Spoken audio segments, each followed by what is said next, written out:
E aí pessoal, beleza? Eu sou o Mil e hoje nós vamos falar aí sobre um dos camarões mais populares que nós temos aí no aquarismo, que seria o Red Sherry. Red Sherry ele é um neocaridina, né? Ele é diferente dos caridinas por alguns aspectos que eu vou passar aí para vocês, tá? É o camarão vermelho, só que eu vou contar um pouco para vocês a história dele, né? Como que foi mudando o aspecto dele e tudo mais. Que obviamente, né, por se tratar de um camarão que inicialmente ele era selvagem, obviamente ele não tinha a coloração que ele tem hoje, né? Mas aí eu vou passando para vocês aí de uma forma bem mastigada, beleza? Vamos lá então. Então, como eu disse, né, ele é um camarão neocaridina. O nome científico dele seria o que? Seria Neocaridina David Bouvier. E a variação Red. Tem a variação Yellow, que é o outro camarão que mais pra frente eu vou passar para vocês, tá? O macho, ele é menor do que a fêmea, tá? Tamanho, assim, adulto vai ficar no máximo com 2 centímetros. Já as fêmeas vão ficar com 2,5 centímetros. Os parâmetros da água aí. Temperatura. A temperatura dele é ideal. É na casa aí entre 22 a 28, né? Você vai até pensar, nossa, uma faixa até alta, né?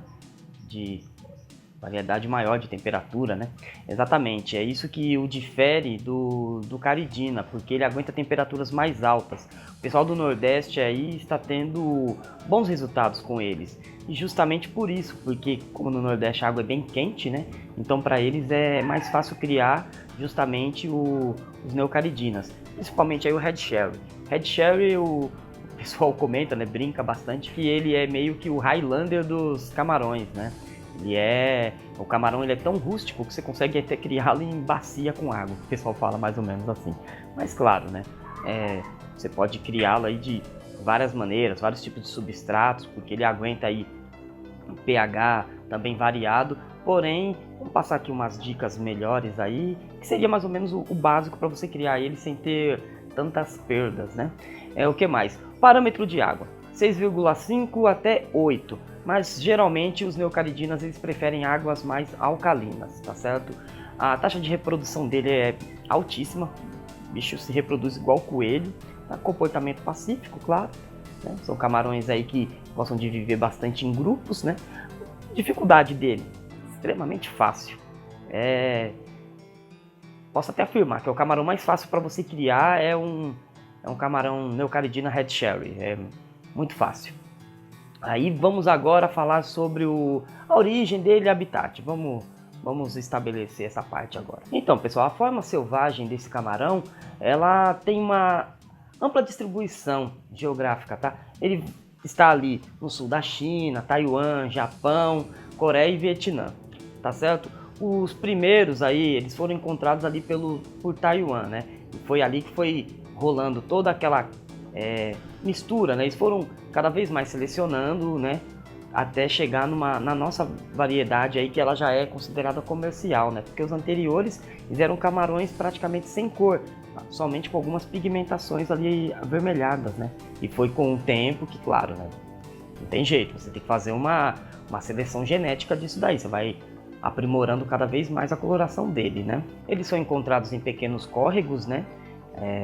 Montanhosos, e são mais comuns assim em ambientes, no caso assim, leitos de rios ou lagos, sejam rochosos e com vegetação densa, tá? A temperatura nesses locais, elas têm uma variação, meio parecido com o clima tropical, ou seja, tem o verão é bem demarcado, nas estações do ano, aliás, lá são bem demarcadas. Porém, o que acontece lá diferente aqui do Brasil? Lá no inverno é inverno para valer mesmo, né? Então o que acontece? As temperaturas chegam até abaixo de zero. Em determinadas localidades, a superfície, né, do lago em si, ela acaba congelando. Então eles vão lá para o fundo, tudo mais, onde a água é um pouquinho, né, mais quente ou menos gelada. E quando chega o verão também, é mais ou menos igual o verão aí de Salvador, né? O negócio ferve lá, né? Fica muito quente, ultrapassa os 30 graus. Deve ser por isso, então, que eles conseguem viver em extremos, né? Tanto de temperatura mais baixa quanto de temperatura mais elevada. Como já havia dito aí, né? O pessoal do Nordeste está se dando muito bem com a criação deles. Claro que eles podem ser criados em várias, né, numa gama muito ampla de temperatura. Isso faz dele um animal extremamente rústico, né? E ele se adapta facilmente a esse tipo de ambiente. Então, eles já estão aí no aquarismo, né? Sendo usado, no caso, desde a década de 90. Poxa, já faz tempo isso daí, né? E eles, como eu já disse, né? Inicialmente estavam em Taiwan, só que depois eles foram se espalhando aí por China e posteriormente Japão. O Japão, no início, comprava uma grande quantidade desses camarões para serem utilizados como alimento vivo para outros peixes, né?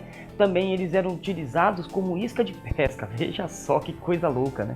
Os caras compravam um monte desses camarões justamente, né, para usá-los como isca. É um negócio meio doido, mas não deixava de ser uma coisa, um comércio bem lucrativo, né? Tanto é que começou desse jeito. Mas eram os de coloração ainda, né, bem feinho, né? Não tem nada comparado ao que os camarões de hoje. Então, porque também vale ressaltar, né, que eles eram usados nessa época, era antes desse lance do desenvolvimento ornamental, né?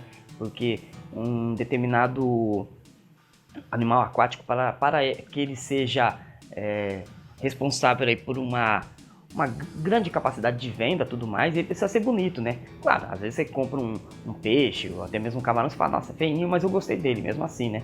Mas para ele se tornar de forma de escala comercial melhor e rentável, né? Eles precisaram fazer essa seleção e antes, né, eles eram usados justamente para isso, né? Como isca de pesca, vê se pode.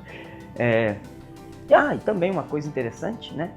Eles também eram usados como controladores de algas, ou seja, o aquário estava infestado de algas, por ele ser um animal detritívoro, mas ele também é muito algueiro, então o pessoal jogava ele no aquário e arrepiava, né? Ele acabava fazendo todo o controle, igual aqueles camarões Amano, né? Que foi apelidado com o nome do grande mestre, né? Takashi Amano, que já não está mais entre nós. Então, outra coisa muito legal é que ele só veio aparecer no Ocidente em 2002, justamente quando os alemães começaram a importar esse camarão, que já estava com uma linhagem já, né, apurada, lá de Taiwan. Um negócio bem interessante, né? E do Ocidente é que ele se espalhou aí para todo o globo terrestre, né? Hoje ele está presente aí em vários países, né? Várias localidades e tudo mais. Outra coisa bem interessante que eu queria passar para vocês é que esse camarão ele passou aí por duas modificações na sua classificação científica, tá certo? Até 2013, o Neocaridina davidi, ele era classificado como Neocaridina heteropoda, tá? E previamente era classificado como Neocaridina denticulata sinensis. Esse nome que eu passei agora por último, né, Neocaridina denticulata sinensis, ele é utilizado de forma errônea até hoje. Se você procurar em alguns sites aí, de venda de camarão ou de criação e tudo mais, você vai ver que o Red Sherry ele ainda está classificado como o denticulata sinensis, mas ele não é mais, tá? Então se você ver lá, a informação está incorreta. Então se você for fazer algum tipo de trabalho em cima disso ou procurá-lo, você vai ver que o que eu estou te passando é o correto, tá? O que ficou aí é que não foi atualizado, na verdade, né? O site, sei lá o que. Bem por aí. Uma coisa muito interessante também que eu queria passar para vocês, pessoal, é que a partir aí de 2014, o que aconteceu? Foram feitas análises genéticas, né? E elas conseguiram demonstrar o quê? Que o DNA mitocondrial presente no camarão, ele era de uma proximidade filogenética muito grande entre duas espécies aí, que seria essa que eu estou apresentando para vocês, né? Que é o Neocaridina davidi com o Neocaridina palmata. Isso daí estaria explicando então o encontro de híbridos, né, entre essas duas espécies, que no caso elas são férteis. Isso daí explica perfeitamente o porquê a gente não pode ficar misturando os camarões neocaridinas, tá? Tem algumas exceções, né, que seriam os camarões aí, o Red Sherry, Red Sakura, Paint Fire e o Super Red, né, que seria somente o Fire. Justamente por isso, esses camarões você até pode misturar. Tanto é que eu vou fazer um próximo vídeo já na sequência falando sobre isso daí. Mas se você misturar os outros, você vai ter um sério problema. Porque como eles acabam carregando os genes de ambos, e eles acabam se misturando esses genes. Então conforme você cruza eles, justamente você vai retornando à grade mais selvagem. É por isso que muitas pessoas vêm falar comigo e falam: oh, poxa, mas eu cruzei um com o outro e aí começaram a sair uns camarões aí de cor marrom. Justamente por isso, porque ele na forma selvagem, ele tem uma coloração ali amarronzada, né? Então justamente é por isso. Os camarões até hoje, para poder sair os red shells bonitos, então acabaram fazendo alguns cruzamentos, né, genéticos lá no passado e deu no que deu, né? A gente acaba pagando hoje pelo preço de ter camarões bonitos. Se você misturá-los, então vai acabar dando isso daí, tá certo? O rosto do camarão, ele é delgado e ele não tem um comprimento nem muito grande e nem curto demais, como acontece naquele camarão Blood Mary, tá certo? Que eu vou falar mais sobre ele mais pra frente, quando eu for falar dos camarões de classificação Red, tá certo? A longevidade de um camarão desses aí gira em torno de 1 ano e meio, tá? A gente, claro, adoraria que vivesse um pouco mais, mas não tem jeito, né? Por ser um camarão anão, ele não tem uma longevidade muito elevada, mas não tem problema, né? Você acaba, nesse período, fazendo vários cruzamentos e vai nascer aí muitos camarões e você vai conseguir aí levar para frente, né? Todo o patrimônio genético daquele anterior para frente. Você fazendo uma seleçãozinha boa, vixe, já era. Você vai se dar muito bem, tá certo? Uma coisa muito interessante também é que os camarões aí Red Sherry, eles acabam saindo alguns aí na hora que a fêmea fica ovada, ela fica com alguns ovos amarelos, né? E às vezes o que acontece? A fêmea acaba tendo ovos verdes. Só que isso não vai alterar, tá certo? O processo final. Os camarões vão nascer Red Sherry normalmente. Só que o pessoal fica meio intrigado, né? O porquê disso acontecer. Então, ninguém consegue explicar ao certo o porquê esses ovos nascem verdes ao invés de amarelo, tá certo? Talvez o que possa explicar e elucidar o nosso caso, né? E que é meio intrigante, é que justamente os Neocaridinas da vide selvagens, eles têm a cela verde e essa mesma expressão genética, ela deve estar se manifestando na cor dos ovos durante as gerações que foram se passando, né? Porque, poxa, desde a década de 90 até hoje, então já se passaram, né, muitos anos aí. Mas mesmo assim, a expressão genética, tá vendo só? O negócio é tão forte que ele continua incrustado dentro do camarão. É uma coisa muito interessante. Mas isso não só nele, né? A raça humana também, em outros animais e tudo mais. Então é uma coisa até de certa forma normal, né?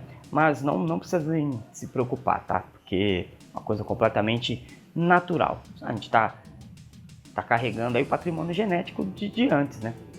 Tanto é que se eu for começar a falar aqui, vou começar a puxar muito para biologia aí, das minhas aulas, aí o povo vai ficar meio louco. Mas, por exemplo, dente do siso, a gente não precisa nem dele mais, né? Só presta hoje o quê? Para doer, né? Mas lá os nossos antepassados sabem, né? O quanto ele foi importante. Beleza?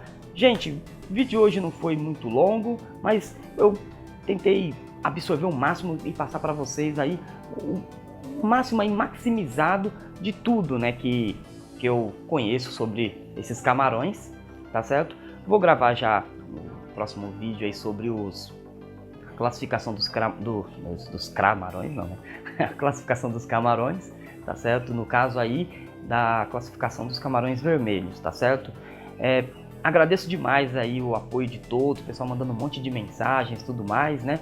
Tô muito contente com isso. Peço para vocês se inscreverem no nosso canal, né? Curtirem o vídeo, claro. Se quiserem aí, pode mandar mensagens na descrição do vídeo, né? Alguma pergunta, ou se não, pode mandar algum e-mail, né? Para fazendasubmersa@gmail.com. Nos encontre também no Facebook, né? Fazenda Submersa lá no Facebook. Curta lá nossa página lá também, tá certo? Tô sempre jogando alguma coisinha lá, batendo um papo. Claro que eu tô meio na correria, mas na medida do possível eu vou respondendo vocês, tá? Aquele aquário que eu montei tá aqui já, deu um trabalhinho para jogar ele aí, mas tá tudo certo. Tá ciclando ainda, né? Logo logo vou jogar alguns camarões aí dentro. Aquele outro, eu tô tentando arrumar um lugarzinho aqui para ele. Talvez vai ficar aqui, tá certo? E é isso aí, pessoal. Muito obrigado a todos e até semana que vem. Falou, valeu!